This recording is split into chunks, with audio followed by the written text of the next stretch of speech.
I found out that my son is not mine. A few weeks ago, I learned that my wife had an affair 6 years ago.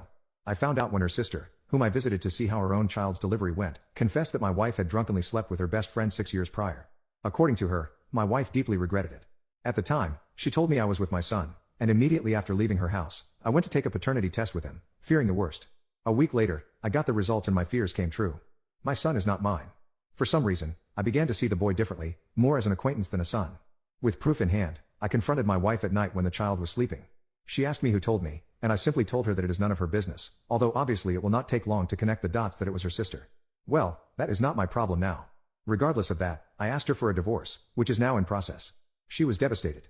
She swore to me more than once that nothing happened with anyone again, that she has been faithful to me in body and soul since then. I held back the urge to insult her to avoid complications during the divorce issue. Not believing a word she said, mostly blaming the alcohol instead of taking the blame herself. After talking about it, she threatened me saying that she would demand full custody of the child. I was so annoyed at that moment that I told her okay, I don't want anything to do with something that is not mine. That she will keep the child and I'll keep the dogs. We have 2 dogs that we adopted as puppies and they are currently 8 years old each. After my words, she tried to convince me to take care of the child with her, that I am his father. At that moment I exploded.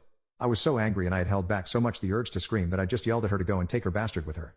A week has passed since then and I am at home. It is in my name because it is a gift. From my parents. She went to her parents' house with her kid. She has not called me since then. She left with everything in the half-asleep kid. When I yelled at her, especially since it was the first time I really yelled at her, it sure affected her. I talked to my parents and my dad told me that I did the right thing and that I shouldn't be raising something that is not of my blood. And I agree with him. However, the pain is still there. My younger brother told me to write here to entertain myself. I am currently seeing a therapist 3 by 1 week, who told me that I have already taken the first step, which was to leave behind what causes me pain. It just hurts to know that my family no longer exists. Regarding why, my sister-in-law told me everything. According to her, she felt guilty seeing me always happy with my son, knowing that he may not be mine, and that the fact that we went to visit her in a moment of weakness caused her to completely break down with guilt. I don't know how true that is. I just know that right now I feel tremendous hatred for my wife and a feeling between pain and resentment for the child. Although it's just time to get ahead. I just hope the divorce goes smoothly. We have separate finances and properties, and if she really asks for child support, I have proof that it's not mine.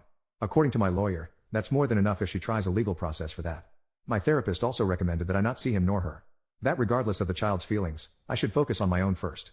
That the child is no longer my problem and the sooner I accept it, the better.